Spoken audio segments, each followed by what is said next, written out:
മക്കൾ മദ്രസ വിട്ട് വന്ന് ചായയൊക്കെ കുടിച്ച് സ്കൂളിലേക്ക് പോയി കഴിഞ്ഞതിന് ശേഷമാണ് കേട്ടോ ഇന്ന് മീൻ വണ്ടി വന്നത്. അപ്പോൾ ഇന്ന് കറി വെക്കാൻ മീൻ വാങ്ങാമെന്ന് വിചാരിച്ചിട്ട് മത്തി കുറച്ച് വാങ്ങിയിട്ടുണ്ട്. പിന്നെ അടവ് മീനില്ലേ അതും കുറച്ച് വാങ്ങിയിട്ടുണ്ട് കേട്ടോ. അപ്പോൾ രണ്ടും കൂടിയും കുറച്ച് കുറച്ചാക്കിയിട്ടാണ് വാങ്ങിയത്.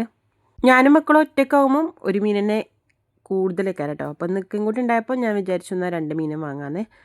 പിന്നെ അടവ് മീൻ കുറച്ച് പഴകിയിരുന്നു കേട്ടോ. നന്നാക്കാൻ ഇങ്ങനെ എടുത്തപ്പം ഞാനിങ്ങനെ നോക്കിയായിരുന്നു. അപ്പോൾ ചെറിയൊരു പഴക്കമൊക്കെ വന്നിട്ടുണ്ട്. പൊരിച്ചപ്പം കുഴപ്പമൊന്നും ഉണ്ടായിരുന്നില്ല കേട്ടോ. മത്തി പിന്നെ നല്ല മീനായിരുന്നു. അപ്പോൾ മീനൊക്കെ നല്ല വൃത്തിയാക്കി നന്നാക്കി എടുക്കുന്നുണ്ട് കേട്ടോ. മീൻ നന്നാക്കുമ്പോൾ മുറ്റത്ത് ഇരുന്നൊക്കെ നന്നാക്കുകയാണെങ്കിൽ നല്ല രസമല്ലേ. ഇവിടെ പിന്നെ മുറ്റമൊന്നുമില്ല നന്നാക്കാൻ. പിന്നെ പുറത്തിരുന്ന് നന്നാക്കാനുള്ള സൗകര്യം ഒന്നും ഇല്ലാത്തതുകൊണ്ട് സിങ്കിൽ തന്നെ വെച്ചിട്ട് നന്നാക്കാൻ കേട്ടോ. അപ്പോൾ സിങ്കിൽ തന്നെ വെച്ചിട്ട് നമ്മൾ മീനൊക്കെ നന്നാക്കി എടുത്തിട്ടുണ്ട്.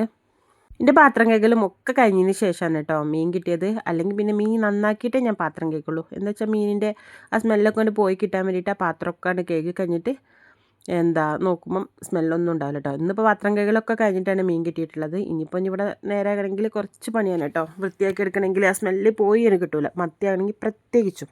മക്കൾ മീൻകറി കൂട്ടാത്തതുകൊണ്ട് മത്തിമീൻ്റെ തല മാത്രം എടുത്തിട്ട് കുടമ്പുളിയൊക്കെ ഇട്ടിട്ട് കറി വെച്ചു കേട്ടോ. പിന്നെ അടവും മത്തിൻ്റെ ബാക്കിയുള്ള ഭാഗം പൊരിച്ചു. പിന്നെ ബീറ്റ്റൂട്ട് ഉപ്പേരിയും വെച്ചിരുന്നു. ഇന്നലത്തെ 2-3 കഷ്ണം ചിക്കനും കൂടി ഉണ്ട് കേട്ടോ.